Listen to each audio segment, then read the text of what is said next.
Hello and welcome to Craftiosity, the subscription box of modern craft kits. This month, inspired by winter foliage, we're working from templates to create our own Linocut blocks, then using them to print a dozen greetings or Christmas cards.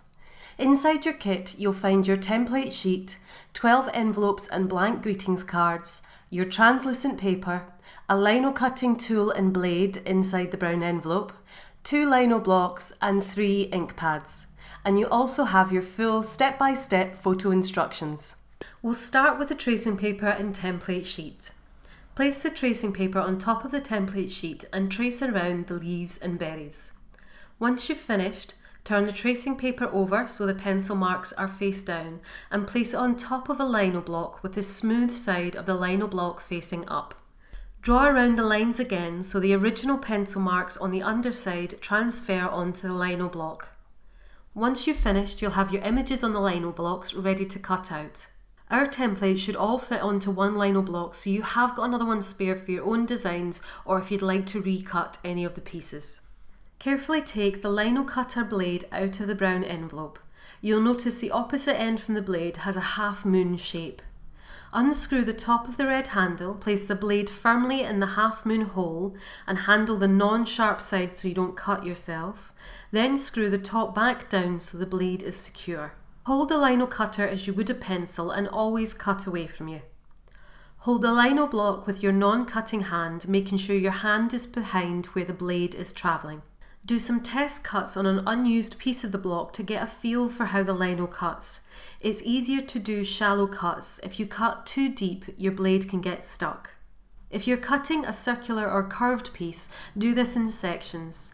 Cut roughly a quarter circle arc, turn the block, then cut the next section. Anywhere the lino remains will pick up ink. So we'll start by cutting away the outside edges of the holly leaves. Rather than pulling away the strip of lino at the end of a cut line, let your next line cut across it and you'll get neat edges. Once you've cut the outline, cut away more of the lino around the outside and in between the leaves. Then cut the straight lines inside the leaves, starting with a long line, then cutting the shorter lines from the outside towards a straight line in the centre. This will give neater ends. To cut away your succulent leaf, cut from the inside of each leaf by the stem out into the open space around the design. This will make it less likely you'll accidentally cut into the stem. If the curve of the leaves is looking too blocky, make a few little cuts around the angular edges to round the design. Cut around the rest of the design and then cut in the little details in the leaves. Then carefully lino cut around the berries. Once you've done that, use a pair of scissors to cut around your final 3 pieces. Wash the blocks in soapy water to remove the pencil marks and any oil from your hands. Dry them thoroughly. You have 3 ink pads inside your kit, 2 green so you can blend colours together and 1 red for the berries. Initially we'll test the prints, so protect your table with scrap paper. Then take the small square green ink pad, turn it upside down and dab it all over the first leaf block until it's fully coated. Create your first print on a scrap piece of paper to see how it looks. Turn the block over and press it down with even pressure. Lift it back up. If there's any lines you don't like, we'll remove them in a second. Repeat the test prints for the other 2 blocks and use the red ink block for the berries. Check over your initial prints for any pieces of lino that you want to remove, so for example small pieces around the print that shouldn't be part of the design. Then use your lino cutter to remove any extra lino from the blocks. Test print them again until you're happy.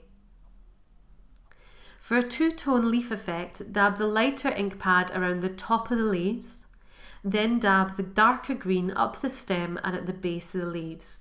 Now this isn't an exact science and you will re-ink the blocks every time you print them, so have a little fun with playing with the colours.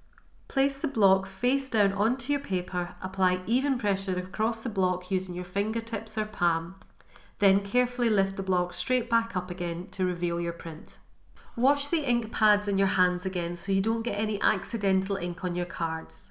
Inside your box you've got 12 greetings cards to print. They'll come flat so they're easier to print. Just remember to print on the right hand side so they're the correct way up when they're folded over. Now print your cards playing with the layout of the blocks. So you could repeat a block across the card, just remember to re-ink every time, then add pops of red colour with the berries. And we've also done a similar thing with this design. With this next design, we've inked the holly with the lighter green in the centre and the darker green around the edges. And you can also have designs fall off the edge of a card, so just print half on, half off with a clean piece of paper behind the card. And your design will look something like this. You can also layer multiple stamps on top of each other. Just wait until the previous print is touch dry to add the next one. Your prints will dry quite quickly, but let them dry completely overnight. And well done, your greetings cards are ready to use. Thanks so much for watching. I hope you've enjoyed this tutorial. If you have, subscribe to our channel or head on over to craftiosity.co.uk to sign up to our newsletter for regular inspiration and tutorials into your inbox.